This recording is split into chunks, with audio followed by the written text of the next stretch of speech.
ನಮಸ್ಕಾರ. ಈ ಬಿಸಿಲಿನ ತಾಪ ನೋಡ್ತಾ ಇದ್ರೆ ಸೂರ್ಯನೇ ನೇರವಾಗಿ ಭೂಮಿಗೆ ಇಳಿದು ಬಂದು ತನ್ನದೇ ಆದ ಒಂದು ಬೃಹತ್ ಕಿಚನ್ ಓಪನ್ ಮಾಡಿವಾನೇನೋ ಅಂತ ಅನ್ನಿಸ್ತೆ ಅಲ್ವಾ? ಇಂದಿನ ಸ್ಪೆಷಲ್ ಮೆನು ಮಾನವ ಫ್ರೈ. ಹೌದು, ಹೊರಗಡೆ ಕಾಲಿಟ್ರೆ ಸಾಕು, ವಿಪರೀತ ಬಿಸಿಲು, ಸೆಕೆ, ಬೆವರು. ಈ ಸುಡು ಬಿಸಿಲಿಂದ ಪಾರಾಗೋದು ಹೇಗೆ ಅನ್ನೋದೇ ಈಗ ಎಲ್ಲರ ಮುಂದಿರೋ ದೊಡ್ಡ ಟೆನ್ಷನ್. ಆದರೆ ಈ ಬಿಸಿಲಿನ ತಾಪದ ನಡುವೆ ನಗು ತರಿಸುವಂತಹ ಒಂದು ಸ್ವಾರಸ್ಯಕರವಾದ ಸಂಗತಿ ಈಗ ಎಲ್ಲೆಡೆ ಹರಿದಾಡ್ತಾ ಇದೆ. ರಾಜಕೀಯ ನಾಯಕರೊಬ್ಬರ ಹೇಳಿಕೆ, ಅದಕ್ಕೆ ವಿಜ್ಞಾನದ ಪ್ರತಿಕ್ರಿಯೆ ಮತ್ತು ನಮ್ಮ ಜನಸಾಮಾನ್ಯರ ಹಾಸ್ಯ ಪ್ರಜ್ಞೆ ಇವೆಲ್ಲವೂ ಸೇರಿ ಒಂದು ಅದ್ಭುತವಾದ ಕಥೆ ಸೃಷ್ಟಿಯಾಗಿದೆ. ಬನ್ನಿ, ಇವತ್ತಿನ ಈ ವಿಶ್ಲೇಷಣೆಯಲ್ಲಿ ಇದರ ಬಗ್ಗೆ ಕಂಪ್ಲೀಟ್ ಆಗಿ ತಿಳ್ಕೊಳ್ಳೋಣ. ಈಗ ಈ 51 ಡಿಗ್ರಿ ಸುಡುವ ಬಿಸಿಲನ್ನು ಎದುರಿಸಲು ಜನ ನಿಜಕ್ಕೂ ಮಾಡ್ತಿರೋದಾದ್ರೂ ಏನು? ಈ ಪ್ರಶ್ನೆಗೆ ಉತ್ತರ ಹುಡುಕ್ತಾ ಹೋದ್ರೆ ನಮಗೆ ಸಿಗೋದು ಕೇಂದ್ರ ಸಚಿವರಾದ ಜ್ಯೋತಿರಾದಿತ್ಯ ಸಿಂಧ್ಯಾ ಅವರ ಒಂದು ಹೇಳಿಕೆ. ಹೌದು, ಬಿಸಿಲಿನಿಂದ ಪಾರಾಗಲು ಅವರು ನೀಡಿದ ಆ ಒಂದು ವೈರಲ್ ಸಲಹೆ ಇಡೀ ಸೋಷಿಯಲ್ ಮೀಡಿಯಾದಲ್ಲಿ ಹೊಸ ಸಂಚಲನವನ್ನೇ ಸೃಷ್ಟಿ ಮಾಡಿತು. ಅದು ಎಂಥ ಸಲಹೆ ಅಂದ್ರೆ, ಮೊದಲು ಕೇಳಿದಾಗ ಒಂದು ಕ್ಷಣ ಆತಂಕ ಶುರುವಾಗತ್ತೆ, ಆಮೇಲೆ ಹೊಟ್ಟೆ ಹುಣ್ಣಾಗುವಷ್ಟು ನಗು ಬರುತ್ತೆ. ಸರಿ, ವಿಷಯ ಏನಪ್ಪಾ ಅಂದ್ರೆ, ಸಚಿವರು ಹೇಳಿದ ಆ ಪ್ರಸಿದ್ಧ ಮಾತು, ನಿಮ್ಮ ಜೇಬಲ್ಲಿ 51 ಡಿಗ್ರಿ ಸೆಲ್ಸಿಯಸ್ ಇದ್ರೂ ಏನೂ ಆಗಲ್ಲ ಅಂತ. ಆ ರಹಸ್ಯ ವಸ್ತು ಬೇರಾವುದೂ ಅಲ್ಲ, ಕೇವಲ ಒಂದು ಸಾಮಾನ್ಯ ಈರುಳ್ಳಿ. ಜೇಬಲ್ಲಿ ಒಂದು ಈರುಳ್ಳಿ ಇಟ್ಕೊಂಡ್ರೆ ಸಾಕು, 51 ಡಿಗ್ರಿ ಬಿಸಿಲಿದ್ರೂ ಏನೂ ಆಗೋದಿಲ್ಲ ಅನ್ನೋ ಈ ಹೇಳಿಕೆ ಕಾಡ್ಗಿಚ್ಚಿನಂತೆ ವೈರಲ್ ಆಯ್ತು. ಇದನ್ನ ಕೇಳಿದ್ದೆ ತಡ, ನಮ್ಮೂರಿನ ತತ್ವಜ್ಞಾನಿ ಕೆಂಚಪ್ಪ ಯಾವುದೋ ಸಸ್ಪೆನ್ಸ್ ಸಿನಿಮಾದ ಕ್ಲೈಮ್ಯಾಕ್ಸ್ ಸೀನ್ ಥರ ಎದ್ದು ನಿಂತು ನಗುತ್ತಲೇ ತನ್ನ ಜೇಬಿನಿಂದ ಒಂದು ಈರುಳ್ಳಿ ತೆಗೆದು ತೋರಿಸಿದ.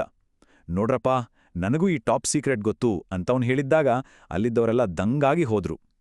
ಎಷ್ಟೋ ಮಟ್ಟಿಗಂದ್ರೆ ತಕ್ಷಣ ಫ್ಯಾನ್ ಆಫ್ ಮಾಡಿ ಮನೇಲಿದ್ದ ಈರುಳ್ಳಿ ಹುಡುಕೋ ಲೆವೆಲ್ಗೆ ಈ ವಿಚಾರ ತೀವ್ರತೆ ಪಡ್ಕೊಳ್ತು. ಇಲ್ಲಿ 2 ತಲೆಮಾರುಗಳ ನಡುವಿನ ವ್ಯತ್ಯಾಸ ಎಷ್ಟು ಸ್ಪಷ್ಟವಾಗಿ ಕಾಣಿಸ್ತಿದೆ ಅನ್ನೋದು ನಿಜಕ್ಕೂ ಕುತೂಹಲಕಾರಿ. ಒಮ್ಮೆ ಯೋಚಿಸಿ, ಒಂದು ಕಡೆ ಇಂದಿನ ಯುವ ಪೀಳಿಗೆ, ಮತ್ತೊಂದು ಕಡೆ ಹಳೇ ತಲೆಮಾರಿನ ಅನುಭವ.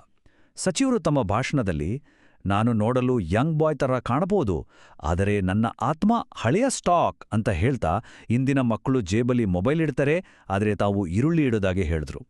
ಈ ಹೋಲಿಕೆ ಎಷ್ಟು ಪ್ರಭಾವಶಾಲಿಯಾಗಿತ್ತು ಅಂದ್ರೆ, ಪಕ್ಕದಲ್ಲೇ ಕುಳಿತಿದ್ದ ಯುವಕರು ತಕ್ಷಣ ತಮ್ಮ ಮೊಬೈಲ್ಗಳನ್ನು ನೋಡ್ಕೊಂಡು, ನಾವು ಜೇಬಲ್ಲಿ ಮೊಬೈಲ್ ಇಟ್ಕೊಂಡು ಏನಾದರೂ ದೊಡ್ಡ ತಪ್ಪು ಮಾಡ್ತಿದ್ದೀವಾ ಅಂತ ಕಳವಳ ಪಡೋಕ್ ಶುರು ಮಾಡಿದ್ರು. ಇದು ಬರೀ ಹಾಸ್ಯ ಅಷ್ಟೇ ಅಲ್ಲ, ಆಧುನಿಕ ಜೀವನ ಶೈಲಿ ಹಾಗೂ ಹಳೆಯ ನಂಬಿಕೆಗಳ ನಡುವಿನ ಒಂದು ಮಜವಾದ ಸಂಘರ್ಷ ಅಂತಲೇ ಹೇಳ್ಬೋದು. ಇದು ನಮ್ಮ ಸಾರ್ವಜನಿಕರ ಕಲ್ಪನಾ ಶಕ್ತಿ ಎಷ್ಟು ವೇಗವಾಗಿ, ಎಷ್ಟು ಫನ್ನಿಯಾಗಿ ಹಾರಾಡಬಲ್ಲದು ಅನ್ನೋದನ್ನ ಅದ್ಭುತವಾಗಿ ತೋರಿಸುತ್ತೆ. ನೋಡಿ, ಸ್ಥಳೀಯ ಟೆಕ್ ಎಕ್ಸ್ಪರ್ಟ್ ಆದ ಸೀನಾನೋನು ಈ ವಿಚಾರ ಇಟ್ಕೊಂಡು ಒಂದು ಹೆಜ್ಜೆ ಮುಂದೆನೇ ಹೋದ. ಈ ಹೊಸ ಟ್ರೆಂಡ್ ಬಳಸಿ ಓನಿಯನ್ ಟೆಕ್ ಪ್ರೈವೇಟ್ ಲಿಮಿಟೆಡ್ ಅನ್ನೋ ಹೊಸ ಸ್ಟಾರ್ಟಪ್ ಶುರು ಮಾಡೋಕ್ ಅನ್ಸ್ಕಂಡ. ಆತನ ಹೈಟೆಕ್ ಈರುಳ್ಳಿಯ ಫೀಚರ್ಸ್ ಕೇಳಿದ್ರಂತೂ ನೀವು ಅಚ್ಚರಿಪಡ್ತೀರಾ. ಜೇಬಿಗೆ ಕರೆಕ್ಟಾಗಿ ಫಿಟ್ ಆಗೋ ಈ ಈರುಳ್ಳಿಯಲ್ಲಿ ಬ್ಲೂಟೂತ್ ಸಪೋರ್ಟ್, ವಿಪರೀತ ಸೆಕೆ ತಡೆಯಲು ಕೂಲ್ ಮೋಡ್, ಮತ್ತೆ ಬೆವರನ್ನ ಕಂಟ್ರೋಲ್ ಮಾಡೋಕೆ ಸ್ವೆಟ್ ಕಂಟ್ರೋಲ್, ಹೀಗೆ ಅತ್ಯಾಧುನಿಕ ಫೀಚರ್ಸ್ ಇರ್ಲಿವೆ ಅಂತ ಅವನು ಕಲ್ಪಿಸ್ಕೊಂಡ. ಇದು ಮಾಡರ್ನ್ ಟೆಕ್ನಾಲಜಿ ಗೀಳು ಮತ್ತು ನಮ್ಮ ಸಾಂಪ್ರದಾಯಿಕ ನಂಬಿಕೆಗಳ ಅದ್ಭುತ ವಿಡಂಬನೆ ಅಲ್ವಾ? ಇಲ್ಲಿ ಇನ್ನೊಂದು ತುಂಬಾನೇ ಆಸಕ್ತಿದಾಯಕವಾದ ವಿಷಯ ಅಂದ್ರೆ, ನಮ್ಮ ಸಮಾಜದಲ್ಲಿ ಆದ ಸಾಂಸ್ಕೃತಿಕ ಬದಲಾವಣೆ. ಸೋಷಿಯಲ್ ಮೀಡಿಯಾ ಎಕ್ಸ್ಪರ್ಟ್ ಶಾಂತಕ್ಕ ತಮ್ಮ ಫೇಸ್ಬುಕ್ನಲ್ಲಿ ಹಾಕಿದ ಪೋಸ್ಟ್ ಈ ಬದಲಾವಣೆಗೆ ಕನ್ನಡಿ ಹಿಡಿದಿದೆ. ಮೊದಲೆಲ್ಲ ಜನ ಸಿಕ್ಕಾಗ, ಏನ್ರಿ ನಿಮ್ಮಲ್ಲಿ ಇಂಟರ್ನೆಟ್ ಇದೆಯಾ ಅಥವಾ ವೈಫೈ ಪಾಸ್ವರ್ಡ್ ಏನು ಅಂತ ಕೇಳೋದು ಕಾಮನ್ ಆಗಿತ್ತು. ಆದರೆ ಇವಾಗ ಆ ಜಾಗಕ್ಕೆ ಹೊಸ ಟ್ರೆಂಡ್ ಎಂಟ್ರಿ ಕೊಟ್ಟಿದೆ. ಅದೇ, ನಿಮ್ಮ ಬಳಿ ಈರುಳ್ಳಿ ಇದೆಯಾ ಅನ್ನೋ ಪ್ರಶ್ನೆ. ಈ ಒಂದು ಸಣ್ಣ ವಾಕ್ಯ ನಮ್ಮ ದಿನನಿತ್ಯದ ಮಾತುಕತೆಗಳು ಆನ್ಲೈನ್ ಟ್ರೆಂಡ್ಗಳಿಂದ ಎಷ್ಟು ಬೇಗ ಪ್ರಭಾವಿತಗೊಳ್ತವೆ ಅನ್ನೋದನ್ನ ಸ್ಪಷ್ಟವಾಗಿ ತೋರಿಸುತ್ತೆ. ಒಟ್ನಲ್ಲಿ ಇದು ಇಂದಿನ ಡಿಜಿಟಲ್ ಯುಗದ ಹೊಸ ಸೋಷಿಯಲ್ ಬೇಸ್ಲೈನ್ ಆಗಿ ಬದಲಾಗಿದೆ. ಅಷ್ಟೇ ಅಲ್ಲ, ಈ ಈರುಳ್ಳಿಯ ಪ್ರಭಾವ ಕೇವಲ ಸೋಷಿಯಲ್ ಮೀಡಿಯಾಕ್ಕೆ ಮಾತ್ರ ಸೀಮಿತವಾಗಲಿಲ್ಲ. ನಮ್ಮ ದೈನಂದಿನ ಓಡಾಟದ ಮೇಲೂ ಇದು ಭಾರಿ ಎಫೆಕ್ಟ್ ಮಾಡ್ತು. ಬಸ್ ನಿಲ್ದಾಣಗಳಲ್ಲಿ, ಕಿಕ್ಕಿರಿದ ಮೆಟ್ರೋ ರೈಲುಗಳಲ್ಲಿ, ಆಫೀಸ್ಗಳಲ್ಲಿ ಯಾರ ಜೇಬಲ್ಲಿ ಈರುಳ್ಳಿ ಇರುತ್ತೋ ಅವರು ದಿಢೀರನೆ ವಿಐಪಿಗಳಾಗಿ ಪ್ರಮೋಟ್ ಆದ್ರು. ಈರುಳ್ಳಿ ಇಟ್ಕೊಂಡವ್ರ ಸುತ್ತ ಒಂದು ರೀತಿಯ ಕೂಲಿಂಗ್ ಆರಾ ಇರುತ್ತೆ ಅನ್ನೋ ಭ್ರಮೆಯಲ್ಲಿ ಪರಿಚಯ ಇಲ್ದಿರೋರು ಕೂಡ ಹತ್ರ ಬಂದು, ಸರ್ ನಿಮ್ಮಲ್ಲಿರುವ ಕೂಲಿಂಗ್ ಎಫೆಕ್ಟ್ನ ಸ್ವಲ್ಪ ನಮ್ಮ ಜೊತೆನೂ ಶೇರ್ ಮಾಡ್ತೀರಾ ಅಂತ ಕೇಳೋ ಲೆವೆಲ್ಗೆ ಈ ಟ್ರೆಂಡ್ ತಲುಪಿತು. ಇದು ನಿಜಕ್ಕೂ ಪಬ್ಲಿಕ್ ರಿಯಾಕ್ಷನ್ನ ಪರಾಕಾಷ್ಠೆ ಅಂದ್ರೆ ತಪ್ಪಾಗಲ್ಲ. ಆದರೆ ಯಾವುದೇ ಒಂದು ವಿಚಾರ ಈ ಪರಿ ವೈರಲ್ ಆದಾಗ ಅದರ ಹಿಂದಿನ ವೈಜ್ಞಾನಿಕ ಸತ್ಯಾಸತ್ಯತೆಗಳನ್ನು ಪರಿಶೀಲಿಸುವುದು ಕೂಡ ಅಷ್ಟೇ ಮುಖ್ಯ, ಹೌದಲ್ವಾ? ಇದೇ ಕಾರಣಕ್ಕೆ ವಿಷಯ ಅತಿರೇಕಕ್ಕೆ ಹೋಗ್ತಿರೋದನ್ನ ಗಮನಿಸಿದ ಸ್ಥಳೀಯ ಇಟಗಿ ಡಾಕ್ಟರ್ ಅವರು ಒಂದು ಪತ್ರಿಕಾಗೋಷ್ಠಿ ಕರೆದರು. ಯಾವುದೇ ಪಕ್ಷಪಾತವಿಲ್ಲದೆ ಕೇವಲ ಸೈನ್ಸ್ ಆಧಾರದ ಮೇಲೆ ಅವರು ಸ್ಪಷ್ಟಪಡಿಸಿದ ಸಂಗತಿ ಏನಂದ್ರೆ, ತಾಪಮಾನ ಏರಿಕೆಗೂ ಜೇಬಲ್ಲಿ ಇಟ್ಕೊಳ್ಳುವ ಈರುಳ್ಳಿಗೂ ಯಾವುದೇ ರೀತಿಯ ವೈಜ್ಞಾನಿಕ ಸಂಬಂಧವಿಲ್ಲ. ಇದು ಕೇವಲ ಒಂದು ಭ್ರಮೆ ಅಷ್ಟೇ ಅಂತ ಅವರು ಕ್ಲಿಯರ್ ಆಗಿ ಹೇಳಿದ್ರು. ವೈರಲ್ ಆಗ್ತಿರೋ ಸುಳ್ಳು ಮಾಹಿತಿಗೆ ಬ್ರೇಕ್ ಹಾಕಲು ಇದೊಂದು ಪ್ರಮುಖ ವೈಜ್ಞಾನಿಕ ವಾಸ್ತವ ದರ್ಶನವಾಗಿತ್ತು.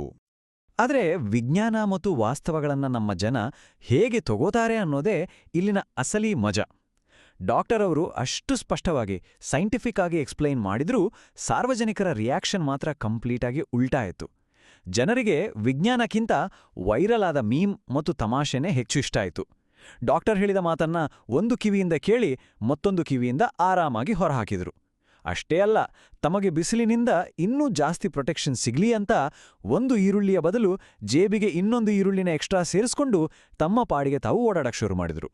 ಸತ್ಯಕ್ಕಿಂತ ಜನಪ್ರಿಯ ಭ್ರಮೆಗಳು ಸಮಾಜದಲ್ಲಿ ಎಷ್ಟು ಸ್ಟ್ರಾಂಗ್ ಆಗಿ ಬೇರೂರ್ತವೆ ಅನ್ನೋದಕ್ಕೆ ಇದಕ್ಕಿಂತ ಬೆಸ್ಟ್ ಎಕ್ಸಾಂಪಲ್ ಬೇಕಾ?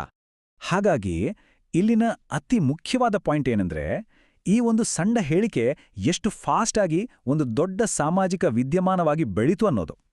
ಕಳೆದ ಕೆಲವು ದಿನಗಳ ಬೆಳವಣಿಗೆಯನ್ನು ಒಮ್ಮೆ ಹಿಂತಿರುಗಿ ನೋಡಿದ್ರೆ ಇದು ನಿಮಗೆ ಸ್ಪಷ್ಟವಾಗತ್ತೆ.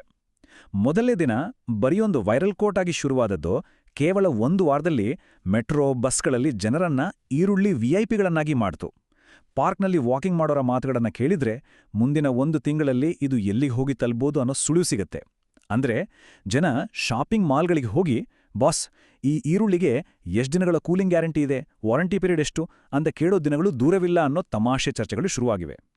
ಇದು ಪರಿಸ್ಥಿತಿಯ ತೀವ್ರತೆ ಮತ್ತೆ ಅದರ ಹಾಸ್ಯಮಯ ಬೆಳವಣಿಗೆಯನ್ನು ತೋರಿಸುತ್ತೆ.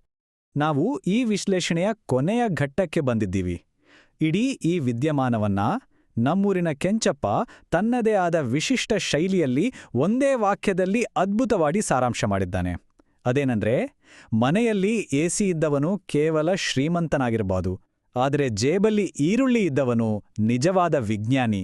ಎಂಥ ಆಳವಾದ, ವಿಡಂಬನಾತ್ಮಕವಾದ ಮಾತು ಅಲ್ವಾ?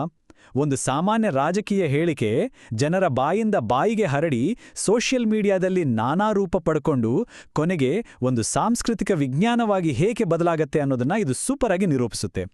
ಸತ್ಯ ಮತ್ತು ಹಾಸ್ಯದ ನಡುವಿನ ಈ ಗೆರೆ ಎಷ್ಟು ತೆಳುವಾಗಿದೆ ಎನ್ನುವುದರ ಬಗ್ಗೆ ನಾವೆಲ್ಲರೂ ಒಮ್ಮೆ ಯೋಚಿಸಲೇಬೇಕು. ಇದು ನಮ್ಮ ಸಮಾಜದ ಬಗ್ಗೆ ಏನನ್ನ ಹೇಳುತ್ತೆ? ಈ ಪ್ರಶ್ನೆಯೊಂದಿಗೆ ಇವತ್ತಿನ ಈ ವಿವರಣೆಯನ್ನ ಇಲ್ಲಿಗೆ ಮುಕ್ತಾಯಗೊಳಿಸೋಣ. ಮುಂದಿನ ಬಾರಿ ಬಿಸಿಲಲ್ಲಿ ಹೊರಡುವಾಗ ಜೇಬಿಗೆ ಕೈ ಹಾಕಿದ್ರೆ ಅಲ್ಲಿ ಏನಿದೆ ಅಂತೆ ಖಂಡಿತ ಒಮ್ಮೆ ಚೆಕ್ ಮಾಡ್ಕೊಳ್ಳಿ.